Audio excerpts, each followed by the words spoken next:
봉준호 감독의 영화 기생충이 미국 골든글로브 시상식에서 최우수 외국어 영화상을 받았습니다. 한국 영화 최초로 골든글로브 수상의 영예를 아는 기생충은 감독상과 각본상 부문에도 후보에 올랐는데 이 부문 수상 여부는 잠시 후에 나옵니다.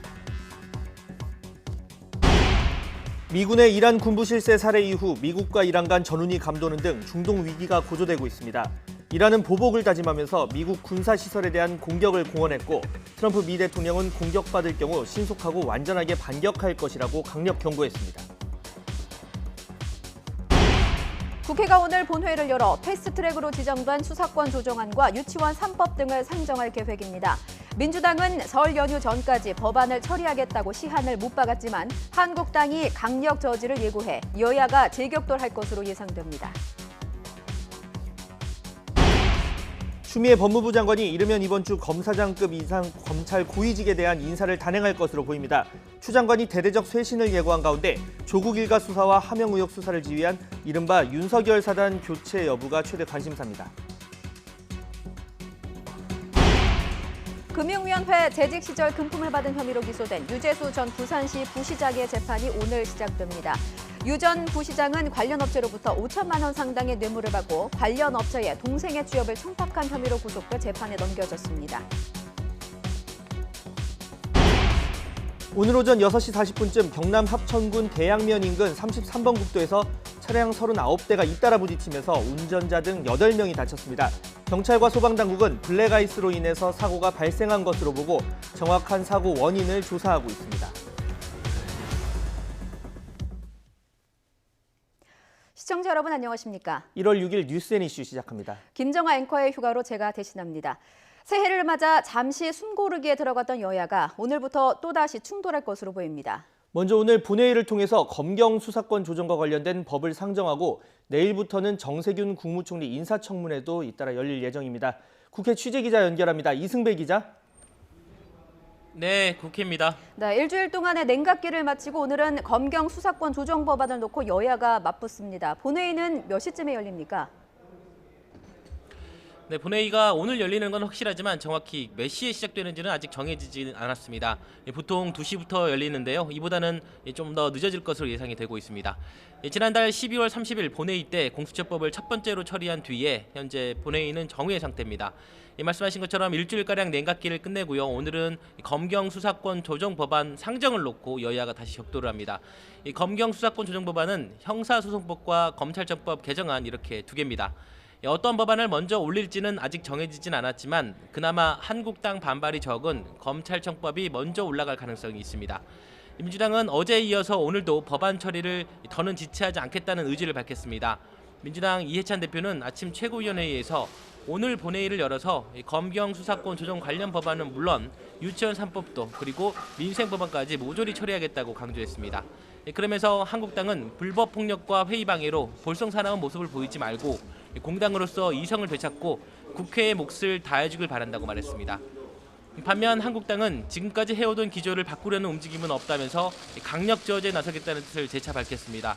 한국당 심재철 원내대표는 오늘 오전 최고위원회의에서 새해부터 쪼개기 국회하는 게 부끄럽지 않느냐면서 지난 연말 추태를 되풀이하지 말라고 비판했습니다.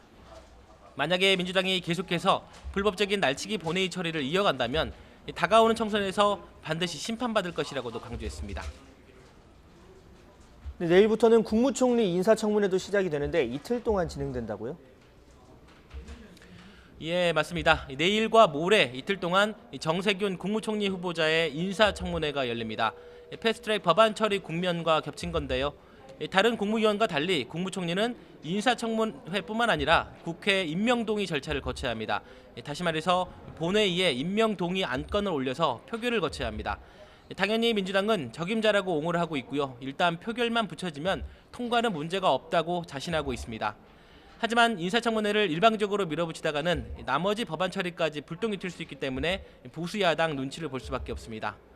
여당은 민주당 이낙연 총리의 공직자 사퇴 시한인 16일 전까지는 매듭을 지을 생각인데 결국 청문회 보고서 제출 시한인 사흘을 채운 13일 표결 방안이 유력합니다. 이낙연 총리도 오늘 마지막 고위 당정청 회의를 마치고 기자들과 만나서 총리직이 공석이 되는 일이 없을 것이라고 말을 했습니다. 반면 한국당을 비롯한 보수 야당은 정세균 총리 후보자가 차기 총리가 돼서는 안 된다는 입장입니다. 가장 비판할 부분은 바로 삼권 분립 훼손 논란입니다. 정세균 총리 후보자가 국회의장을 역임한 만큼 헌법에 규정된 삼권 분립에 어긋난다는 주장을 계속 펼칠 것으로 보입니다. 이런 이유로 철저한 인사검증과 함께 청문회 보고서 채택법으로 시간을 끌면서 맞설 것으로 보입니다. 지금까지 국회에서 YTN 이승배입니다. 봉준호 감독의 영화 기생충이 한국 영화 최초로 골든글로브상을 품에 안았습니다. 외국어 영화상을 받았는데요. 지난해 칸 영화제에서 황금 종려상을 받은 이후 또 한 번 우리 영화사에 큰 획을 그은 일로 평가받고 있습니다. 취재기자 연결합니다. 김선희 기자. 네, 무다봅니다. 네, 봉준호 감독의 기생충 골든글로브상 외국어 영화상 수상했는데요. 한국 영화가 골든글로브상을 받은 게 이번이 처음이죠? 네, 그렇습니다. 영화와 드라마를 통틀어 한국 콘텐츠가 골든글로브에서 상을 받기는 처음입니다. 기생충은 페인 앤 글로리, 레미제라블, 타오른 여인의 초상 등 쟁쟁한 경쟁작을 물리치고 수상의 영광을 안았습니다. 계급사회를 상징적으로 잘 표현하고 주제를 영화적으로 개성 있게 해석한 점이 수상 배경으로 분석됩니다. 골든글러브는 할리우드 외신기자협회에서 주최하고 매년 미국 LA에서 개최되는 시상식으로 아카데미와 함께 미국의 주요 시상식으로 꼽힙니다. 할리우드 외신기자협회 회원 투표로 결정되는데 기생충은 외국어 영화상 수상 가능성이 유력하다는 외신 보도가 잇따라 나왔었습니다. 외국어 영화상은 알폰소 쿠아로 감독의 로마, 이안 감독의 와우 장룡, 천 카이고 감독의 패왕별이 등 세계적으로 화제를 불러 모았던 작품들이 수상한 바 있습니다. 앞으로 발표될 감독상과 각본상도 기대되는데 특히 감독상은 노려볼 만하다는 평가도 있습니다. 감독상은 원스 어폰 어 타임 인 할리우드의 쿠엔틴 타란티노 감독 등 세계적 감독이 후보로 올라와 있습니다. 예, 이번 수상이 좀 고무적인 게 이 골든글로브상은 보통 아카데미의 전초전으로 불리지 않습니까? 그래서 아카데미 수상 가능성도 높아졌다 이렇게 볼 수도 있는 겁니까? 네, 결론부터 말씀드리면 골든글로브상이 아카데미로 곧바로 이어지는 것은 아닙니다. 앞서 밝힌 대로 골든글로브는 할리우드에서 활동하는 외신 기자들이 선정하는 상이고 아카데미는 미국 영화 예술과학 아카데미 회원들이 선정하는 상이기 때문인데요. 한마디로 상을 선정하는 투표인단의 성향이 다르기 때문에 속단하기 힘들다는 것입니다. 아카데미 회원들은 할리우드에서 활동하는 영화인 9천여 명으로 구성되어 있는데 감독과 배우, 제작인 등으로 다양합니다. 우리나라는 배우 이병헌과 최민식, 송강호, 감독으로는 봉준호, 박찬욱 등이 회원입니다.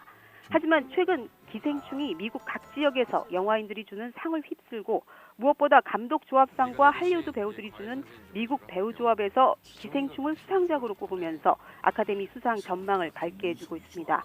기생충은 지금 아카데미 외국어 장편 극영화상과 주제가상 예비 후보에 올라와 있는데요.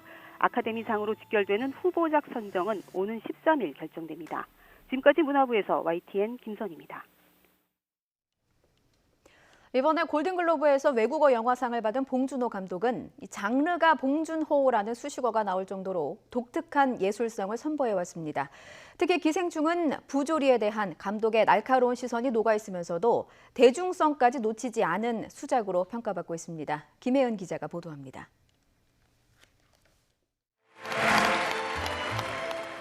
열두 살의 나이에 영화 감독이 되기로 마음먹었던 되게 소심하고 어리숙한 영화광이었습니다. 영화광 봉준호는 32살이던 지난 2000년 플란다스에게로 영화계 샛별로 떠오릅니다. 사회에 대한 날카로운 시선으로 주목받은 그는 2003년 살인의 추억으로 이름을 날렸습니다. 화성 연쇄살인 사건 당시의 시대상과 디테일한 표현이 돋보여 봉테일이라는 별명도 붙었습니다. 저는 그 인물에 대해서 시나리오를 쓸 때 엄청 고민과 이제 조사도 많이 했고요.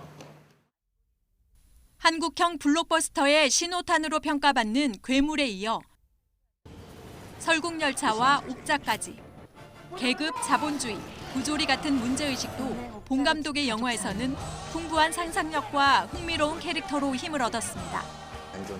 봉 감독님은 결코 평범한 역할을 주시지 않으세요. 사실 배우한테는 굉장히 드문 기회고 너무 흥미로운 작업이에요.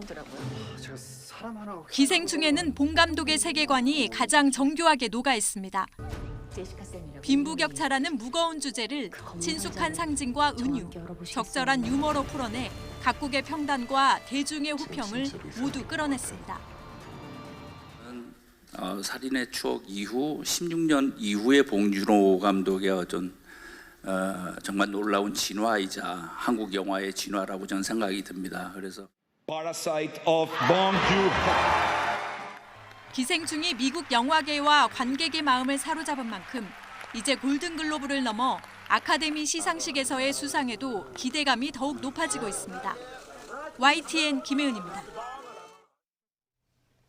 추미애 신임 법무부 장관이 이번 주 검찰 고위직에 대한 인사를 단행할 것으로 보입니다. 대대적인 쇄신을 예고해온 추 장관이 이번 검찰 인사에 어떤 카드들을 내놓을지 인사 규모와 대상이 주목됩니다.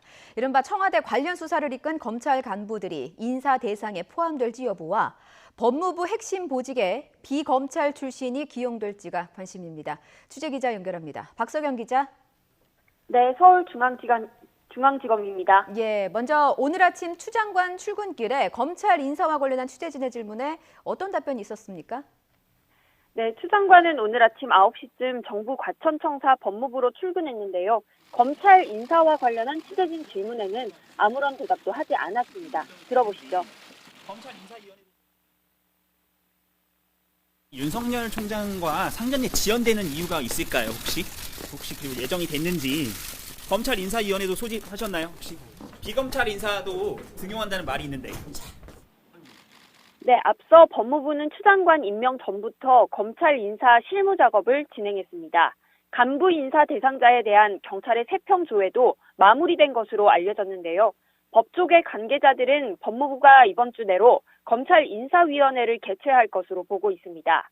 애초 오늘 열릴 수 있다는 전망도 있었지만 오늘은 가능성이 희박한 것으로 확인됐습니다. 어제까지 추 장관과 윤석열 검찰총장의 만남은 아직 성사되지 않은 것으로 확인됐습니다. 대검 관계자는 아직 두 사람의 상견례 일정이 잡히지는 않았고 조만간 만날 예정이라고 밝혔습니다. 검찰청법에 따라 법무부 장관은 대통령에게 검사 보직을 제청할 때 검찰총장의 의견을 듣는 절차를 가져야 하는 만큼 이번 주 검사장급 인사를 앞두고 비공개 만남이 이뤄질 것으로 보입니다. 네, 인사 규모나 폭을 두고 법조계 안팎에서 여러 이야기가 나오고 있죠. 네, 현재 공석인 검사장급 이상은 사의를 표명한 박균택 법무연수원장 자리를 포함해 대전과 대구, 광주 고검장 등 7개입니다. 단순히 공석을 채우는 선에서 끝날 수도 있지만 추 장관이 인적 쇄신 의지를 담아 대대적인 승진 전보 인사까지 진행할 수도 있습니다. 만일 인사 결과에 따라 검찰 고위 간부들이 추가로 사표를 낸다면 인사폭은 더 커지게 됩니다. 가장 큰 관심사는 선거 개입 의혹 등 청와대를 겨냥한 수사나 조국 전 장관 관련 수사를 이끈 지휘부가 대상에 포함될지입니다. 구체적으로는 한동훈 대검 반부패 강력부장, 박찬호 공공수사부장, 배성범 서울중앙지검장, 조남관 서울동부지검장 등이 거론되고 있습니다. 하지만 대대적 물갈이로 수사에 영향까지 준다면 검찰 내부에서는 거센 논란이 일 수 있습니다. 또 지난해 법무부 법무검찰개혁위는 법무부 기획조정실장과 법무실장, 검찰국장 등 주요 보직에서 검사를 배제할 것을 권고하며 법무부의 탈검찰화를 강조했는데요. 이 때문에 법무부 핵심 보직에 비검찰 출신 법조인을 기용할지도 관심입니다. 검찰 인사와 예산, 수사를 총괄하는 검찰국장 자리의 경우 검사로 보회해야 한다는 규정이 있는데요. 10년 이상 판사, 검사 또는 변호사직을 재직한 사람 중에서 검사장을 임용할 수 있는 만큼 이들을 검찰국장 자리에 보임하는 것은 가능하다는 분석도 있습니다. 그동안 검찰국장 자리에 비검찰 출신이 앉은 전례가 없는 만큼 이 경우 그야말로 파격 인사가 될 수 있습니다. 지금까지 서울중앙지검에서 YTN 박석영입니다.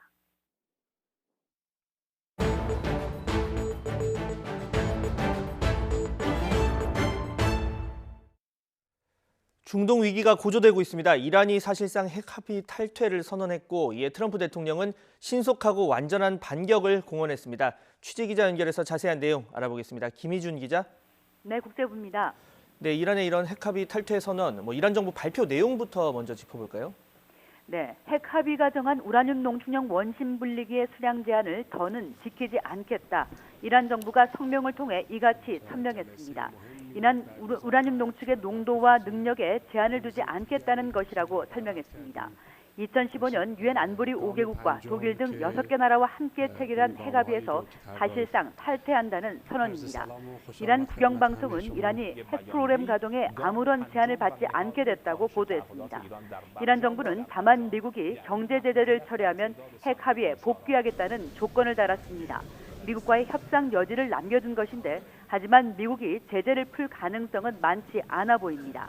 때문에 이미 트럼프 정부가 2018년 5월 일방적으로 파기한 이란 핵합의는 더 이상 유효하지 않을 전망입니다. 그동안 유럽마저 핵합의 이행에 미온적이고 미국이 이란 군부 거물인 솔레이마니 사령관을 공습 사살하자 이란이 핵합의 탈퇴라는 초강경 카드를 꺼내든 것으로 풀이됩니다. 네, 보시는 것처럼 이란이 강경 카드를 잇따라 꺼내들고 있는데 미국에 대한 군사적인 대응뿐 아니라 이스라엘을 가루로 만들겠다 이런 엄포까지 나왔다고요? 그렇습니다. 미국에 대한 가혹한 보복을 선언했던 이란이 이번엔 군사적 대응을 예고했습니다. 대흑원 이란 최고 지도자 군사 수석 보좌관의 입에서 나온 말입니다. 그는 CNN과의 인터뷰에서 이란의 대응은 틀림없이 군사적일 것이며 미국 군사기지를 대상으로 할 것이라고 밝혔습니다. 미국의 우방인 이스라엘을 가루로 만들어버리겠다는 초강경 수사도 등장했습니다. 이란 전 혁명수비대장이자 헌법기관인 국정조정위 사무총장인 레자이는 트럼프 대통령이 이란 주요 52개 지역을 공격하겠다고 한 것을 거론하며 이같이 말했습니다. 또 레바논의 이슬람 시아파 무장 세력인 헤즈볼라도 미군을 상대로 한 보복을 공언하고 나서는 등 중동 지역에 다시금 전운이 감돌고 있습니다. 네, 이에 대해서 미국은 어떤 반응을 보이고 있습니까? 네, 이란의 문화 유적지를 포함해 주요 52개 지역을 공격하겠다고 엄포를 놓았던 트럼프 대통령은 또다시 트위터를 통해 대이란 경고를 이어갔습니다. 이번엔 이란이 미국인이나 미국 목표물을 공격할 경우 신속하고 완전하면서도 불균형적인 방식으로 반격할 것이다. 이렇게 말했습니다. 군사적 용어로 비례적 대응이 아닌 불균형적 대응 방침을 밝힌 것은 이란이 보복을 감행할 경우 더욱 강력하고 막대한 응징을 예고한 것으로 해석됩니다. 폼페오 국무장관은 이란이 나쁜 결정을 내리지 않기를 바란다며 위협을 초래하는 의사결정권자들에 대해 대응하겠다고 경고 대열에 동참했습니다. 그러면서 미국의 정보 평가는 정확했고 조치를 취하지 않았다면 더욱 큰 위험을 초래했을 거라며 미국의 이번 공습을 거듭 정당화하기도 했습니다. 네, 중동 위기가 고조되는 모양새인데 유럽 등 주요 국가나 주변국 반응도 알아볼까요? 네, 독일과 프랑스, 영국의 정상들이 중동 지역 위기 고조에 긴급 통화를 갖고 대응책을 논의했습니다. 메르켈 독일 총리, 마크롱 프랑스 대통령, 존슨 영국 총리는 현지 시간 5일 전화 통화에서 중동 지역 긴장 완화를 위해 함께 노력하기로 합의하고 이란의 자제도 촉구했습니다. 앞서 독일과 프랑스, 중국의 외교수장들은 이란의 핵 합의 준수를 촉구한 바 있습니다. 한편 이라크 외무부는 미국의 솔라이마니 사령관 공습이 주권 침해에 해당한다며 유엔 안전보장이사회에 제소했습니다. 이란도 국제법적 차원의 대응을 공언한 만큼 유엔을 비롯한 국제사회에서 쟁점이 될 것으로 보입니다. 한편 이라크 의회는 긴급회의를 열고 이라크 지역에서의 미군 철수 결의안을 가결했습니다. 트럼프 대통령은 이라크가 미군 철수를 요구하면 그동안 보지 못한 수준의 제재를 가할 것이라고 맞섰습니다. 이런 가운데 지난 주말 워싱턴을 비롯한 미국 70여 곳에서 트럼프 정부의 이란 군부 실세 제거 작전을 비판하는 반전 시위가 열렸습니다. 시위대는 전쟁이 트럼프의 재선 전략이 되면 안 된다고 목소리를 높였습니다. 미 의회에서는 이란과의 전쟁을 반대하는 결의안도 제출됐습니다. 네, 지금까지 중동 위기 고조와 관련해서 국제부 김희준 기자와 이야기 나눠봤습니다. 수고하셨습니다. 네, 이런 미국과 이란의 전쟁 위기, 한반도 정세에도 영향을 미치고 있습니다. 당장 북미 관계가 뒷순위로 밀릴 수밖에 없고 또 우리 정부로서는 미국의 호르무즈 해협 파병 요청을 두고 고민도 더욱 깊어지게 됐습니다. 취재기자 연결해서 더 자세한 내용 들어봅니다. 임성호 기자. 네, 국방부입니다. 네, 이란과 마찬가지로 미국과 사이가 그리 좋지 않은 북한으로선 달갑지만은 않은 소식일 텐데 북한이 첫 반응을 보였다고요? 네, 북한 관영 매체인 조선중앙통신이 어제 날짜 보도에서 지난 3일 미국이 솔레이마니 이란 혁명수비대 사령관을 살해한 사실을 보도했습니다. 그리고는 그제 중러 외교장관들의 통화 소식도 전하면서 중국과 러시아가 미국의 미사일 공격을 규탄했다고 전했습니다. 제3국의 입장을 빌려서 솔레이마니 사령관 살해 소식을 전한 건데요. 앞으로 외무성 등을 통해서 미국을 직접 비난하는 공식 입장을 발표할지가 관심사로 떠오르고 있습니다. 북한의 대외 선전 매체들도 중동 지역 정세를 언급했습니다. 대외 선전 매체인 메아리는 미국이 중동 지역에 병력 3천여 명을 추가 배치할 계획이라고 전했고, 또 다른 기사에서는 세계 군사 전문가들이 미국이 중동 지역 전쟁이라는 수렁에 빠져 허우적대고 있으며 중동이 미국의 무덤이 될 거라고 보고 있다고 지적하기도 했습니다. 네, 앞서 김정은 국무위원장이 노동당 전원회의를 통해서 새로운 전략무기 도발을 예고한 상황에서 미국과 이란의 위기가 불거졌는데, 그렇다면 북한은 어떤 움직임을 보일 것으로 전망이 되고 있습니까? 네, 그에 관해서 전문가들의 전망은 엇갈리고 있습니다. 먼저 미국이 이란 군부의 실력자를 표적 살해했다는 점이 김정은 위원장에게도 큰 심리적 압박을 주었을 거라는 분석이 나옵니다. 이 때문에 미국 이란 위기 상황에서도 북한이 도발을 자제할 거라는 전망이 나오는데요. 또 북한과 이란의 핵 문제는 성격이 다르고, 또 트럼프 대통령이 김정은 위원장에게 여전히 호의를 표하고 있는 만큼 돌발 사태는 없을 거라는 전망도 있습니다. 직접 들어보겠습니다. 아직 트럼프 대통령이 북한에 대한 신뢰뿐만 아니고 문재인 정부 또한 한반도의 군사적 행동을 적극 반대하고 있기 때문에 미국의 대북 군사력 공격은 쉽지 않을 것으로 전망합니다.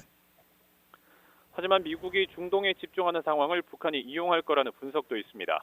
로버트 갈루치 전 북핵 특사는 최근 인터뷰에서 북한이 미국이 두 지역에 동시에 적대 정책을 펴지 않을 거라고 여기고 ICBM 시험 같은 도발을 감행할 가능성이 있다고 우려하기도 했습니다.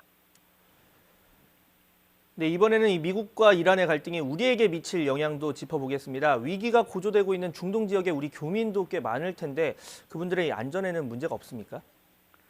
네, 미국과 이란이 무력 충돌할 가능성이 있는 이라크와 이란에는 우리 국민이 각각 1,600여 명과 290여 명이 있습니다. 또 미국의 우방으로 이란이 보복 공격할 수도 있는 이스라엘과 레바논에 각각 700여 명과 150여 명이 체류 중입니다. 외교부는 현재까지 현지 체류 중인 우리 국민과 기업의 안전에는 문제가 없다고 밝혔습니다. 또 현지를 24시간 예의주시하고 또 만일 상황이 나빠지면 단계별 조치 계획도 검토하겠다고 말했습니다. 정부도 부처 합동으로 대응에 나섰습니다. 어제 외교부 대책반이 첫 회의를 열었고, 오늘 오전엔 외교부와 산업부, 국방부, 해수부 등 부처 관계자들이 실무 대책회의를 열었습니다. 중동 지역 정세 악화가 유가 등 경제와 재외국민 기업 안전에 미치는 영향을 점검하고 대책을 논의했습니다. 정부는 또 조만간 이라크 진출 기업을 대상으로 간담회를 열어서 현 상황을 공유하고 대응 방안을 협의할 계획입니다. 네, 또 이번 사태에 앞서서 미국이 우리 정부에 이 중동에 있고 또 이 석유 수송 루트로 아주 중요한 호르무즈 해협 방위를 요청을 했었는데 여기에 응할지 정부의 공식 결정 나왔습니까? 네, 여기에 대해서 정부가 공식 결정은 아직 하지 않았습니다. 현재 정부의 입장은 중동 정세를 예의주시하면서 호르무즈 해협 공동 방위에 기여할 방안을 여러모로 검토 중이라는 겁니다. 하지만 정부는 그간 내부적으로는 단계적으로 파병한다는 방침을 세웠던 것으로 알려졌습니다. 우선 호르무즈 호위연합 지휘 통제부에 연락 장교를 파견한 뒤 아덴만에서 해적 퇴치 임무를 수행 중인 청해부대 작전 구역을 호르무즈로 바꾸는 안이 유력한 상황이었습니다. 하지만 이번에 미국과 이란이 전쟁 직전까지 상황이 치달으면서 정부의 고민도 깊어지게 됐습니다.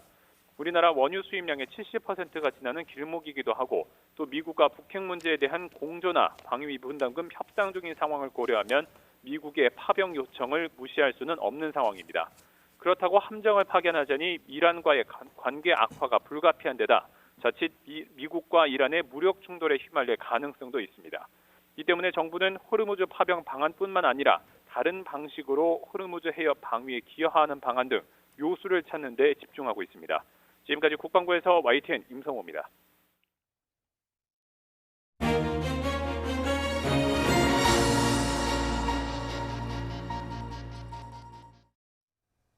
다음 주 수요일부터 직장인 연말정산이 본격적으로 시작됩니다. 이 간편해졌다지만 여전히 까다로운 측면도 있고 또 복잡하기도 하고 어려운데요.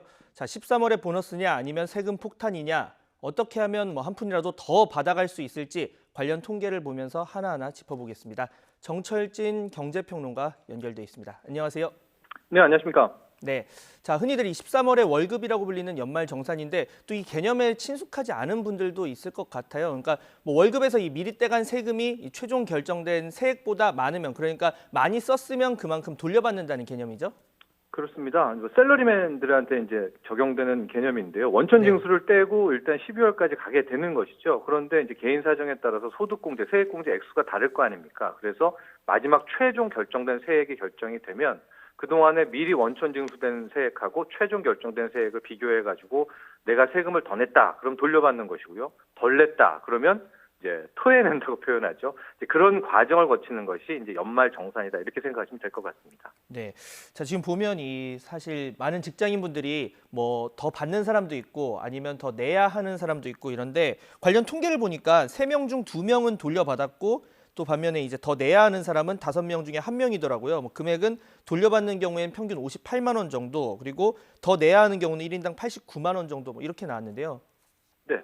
그렇습니다. 이제 전체 작년 기준입니다. 1,858명의 이제 소위 말한 근로소득세 대상 근로자가 있었고요. 네. 이 중에서 세금이 일단 부과된 사람이 61%였습니다. 1,136만 명. 그리고 아예 결정 세력이 0원이었던, 그러니까 약 한 38%, 40%, 722만 명은 이제 세금 자체를 안 내는 이제 그런 과정이었다라고 볼 수가 있겠고요. 그 다음에 세금이 부과됐던 1,136만 명 중에서 67% 정도는 세금을 돌려받게 되고 나머지는 또 세금을 토해내고 이런 과정이었는데요. 세금을 돌려받은 사람은 평균 한 58만 원꼴로 돌려받게 됐고요. 그 다음에 이 낸 사람은 평균 한 84만 원씩 5명 중에 1명 정도는 이번에 대상 중에서는 이제 세금을 더 토해냈는데 그렇게 표현이 됐다 해서 약 한 351만 명 정도는 이 과정이 끝나고 나면 작년에 세금을 더 냈는데 아마도 올해도 큰 틀에서 한 340만 명에서 350만 명 정도는 조금 마음은 아프지만은 13월의 월급이 아니라 13월의 부담이 될 것 같습니다. 네, 지금 중요한 건 어떻게 하면 이제 한 푼이라도 더 돌려받을 수 있을까 이 부분인데, 자, 미혼과 기혼으로 나눠서 살펴보겠습니다. 기혼자 같은 경우에 가장 중요한 게 인적 공제일 텐데 요즘 맞벌이 부부 많지 않습니까? 맞벌이 부부 같은 경우에는 이 인적 공제를 어느 쪽에 몰아주는 게 좋은 겁니까?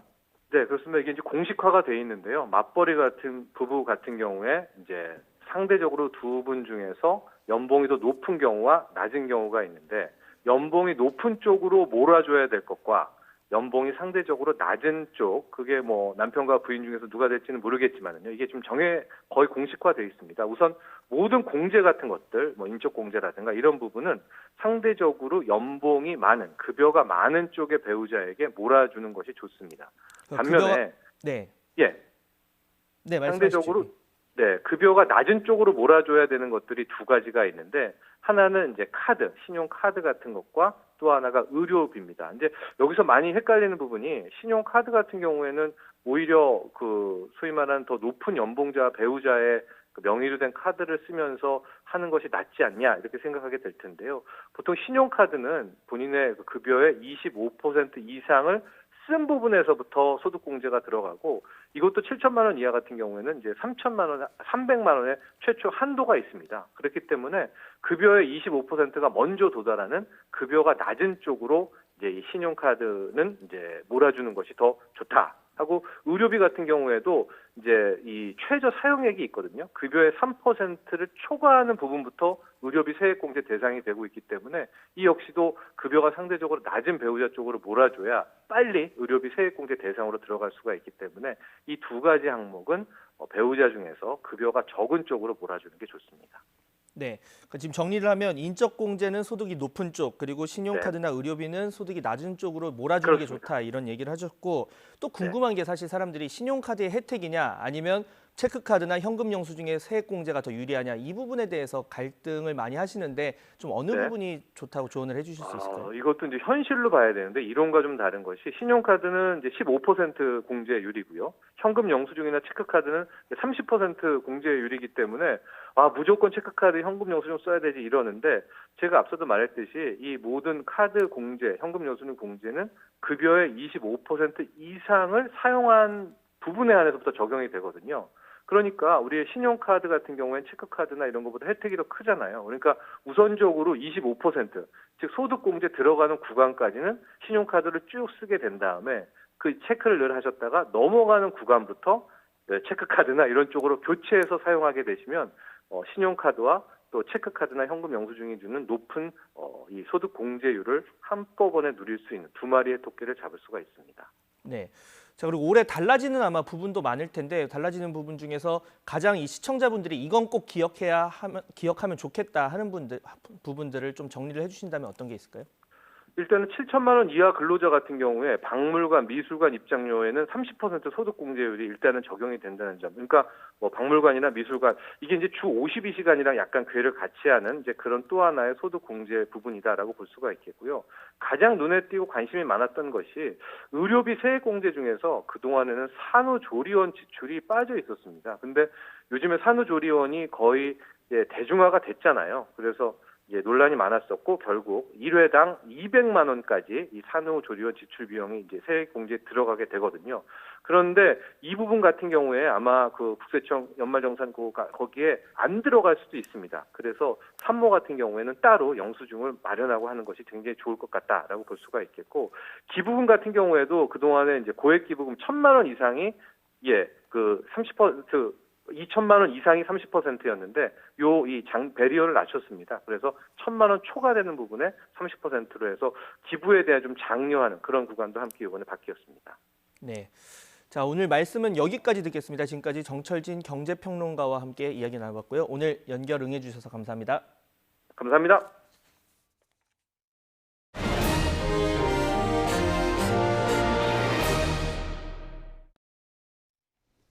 네, 오늘 새벽 경남 합천의 한 도로에서 차량 39대가 추돌하는 사고가 발생했습니다. 경찰과 소방당국은 블랙아이스로 사고가 난 것으로 추정하고 있습니다. 지금 현장에 취재기자가 나가 있습니다. 오태인 기자. 네, 경남 합천군 사고 현장입니다. 네, 오 기자 뒤로 지금 사고 수습이 한창인 모습인데 지금 현장 상황은 어떻습니까? 네, 지금 제가 있는 곳이 사고가 난 현장입니다. 오늘 아침 6시 40분쯤 차량 39대가 잇따라 부딪혔는데요. 현재 사고 차량은 대부분 치워졌고 현재 마무리 수습 작업이 한창입니다. 현장을 한번 보시면 지금 이곳이 사고가 난 차량입니다. 화물차인데 차량 앞부분이 완전히 부서져 사고 당시 충격을 보여주고 있습니다. 지금 차량 한 개 차로는 아직 수습이 덜 끝나 여전히 통제된 상태고요.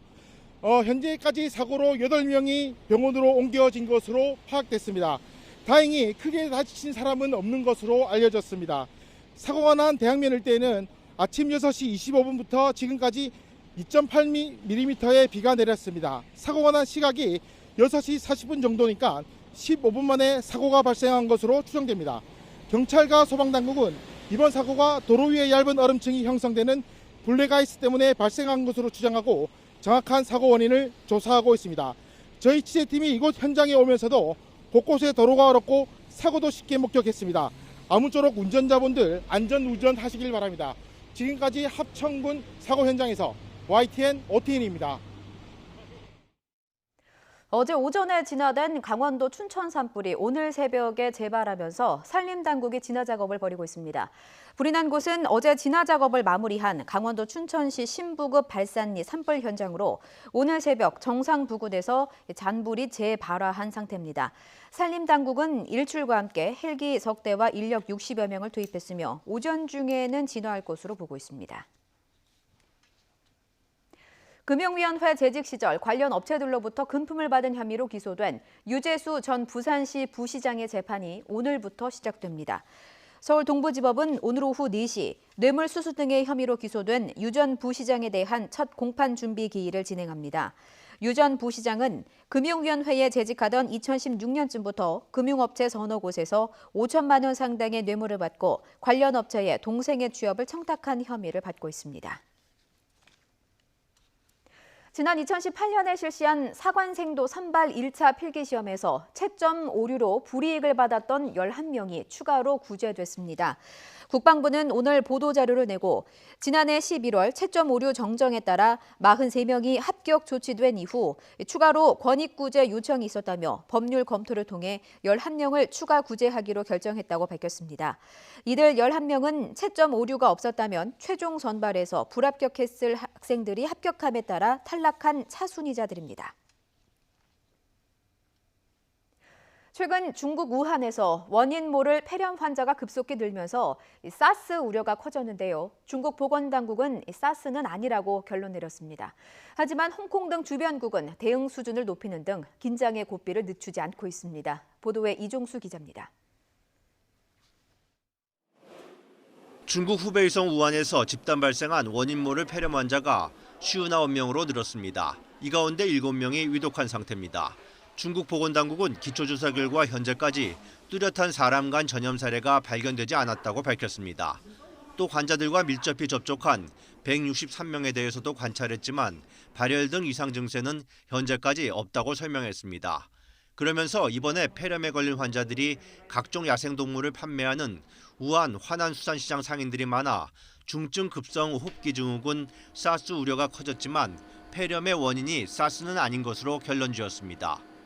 세계보건기구 WHO와 중국 보건당국이 폐렴 원인에 대해 공동 조사 중인 가운데 일각에선 새로운 변종 폐렴 발생 가능성도 주시하고 있는 것으로 전해졌습니다. 이런 가운데 홍콩을 비롯한 인접 지역에서 우한을 다녀온 폐렴 의심 환자가 늘고 있어 현지 보건당국에 비상이 걸렸습니다. 홍콩 보건당국은 관찰 대상 환자가 추가로 속속 늘고 있다며 전염병 대응 수준을 3단계 중 2단계인 심각으로 올렸습니다. 싱가포르 보건당국도 최근 우한을 여행한 3살 여아가 폐렴 증세를 보여 격리 상태로 치료하는 등 방역에 주력하고 있습니다. 본토와 인접한 마카오에서도 원인 불명 폐렴에 대한 경계를 강화하고 있는데 우리 보건당국도 우한 교민과 방문객들에게 현지 시장 방문을 자제하고 가금류나 야생동물과의 접촉도 피하라고 당부하고 있습니다.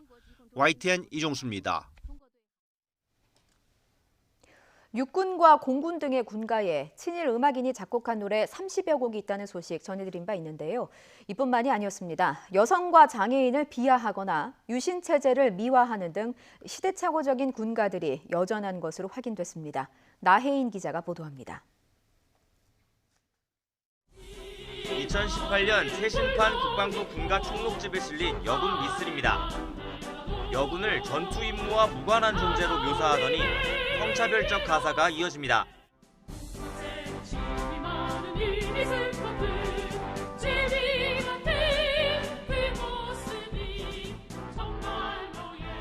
여군을 약한 존재로 비하하는 건 여군과도 마찬가지입니다.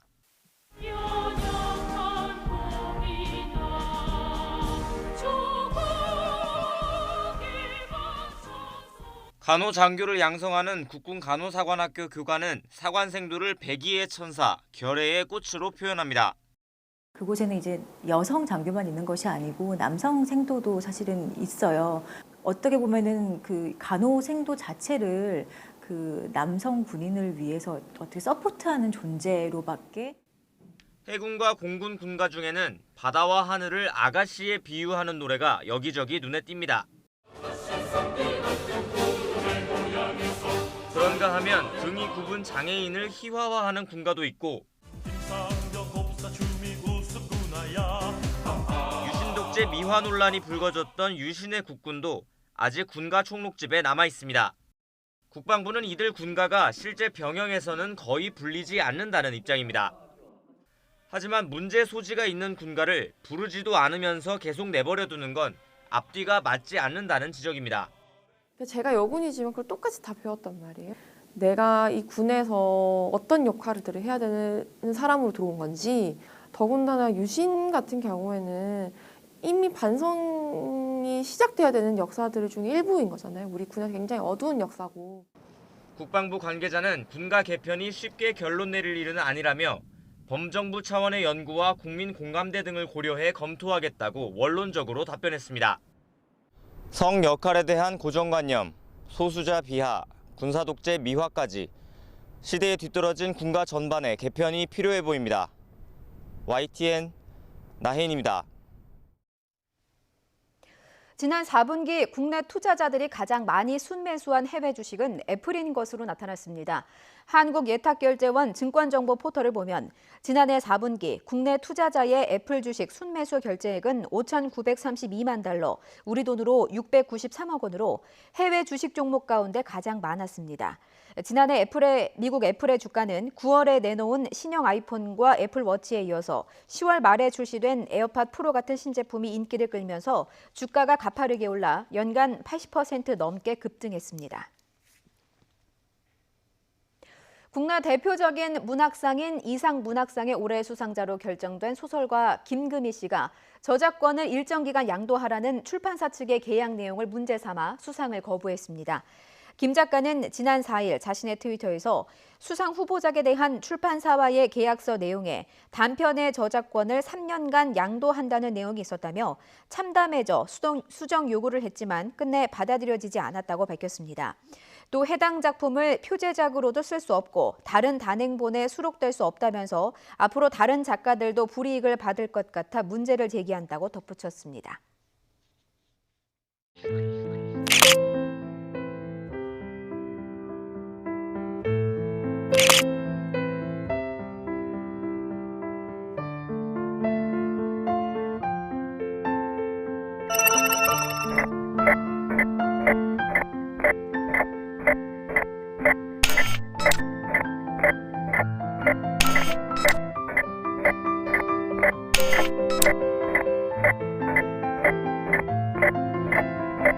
Three, two, one.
총선이 딱 100일 남았습니다. 인재 영입에 순항 중인 민주당도 또 새 판짜기에 열을 올리는 보수 진영도 치열하기는 매한가지입니다. 이런 가운데 이르면 오늘 청와대 참모진이 교체될 것이라는 전망도 나오고 있어 총선을 향한 정치권의 질주는 한층 더 빨라질 전망입니다. 잠시 뒤 김영준 명지대 교수 그리고 차재원 부산 가톨릭대 교수와 함께 전국 상황 짚어보겠습니다. 2부에서 뵙겠습니다.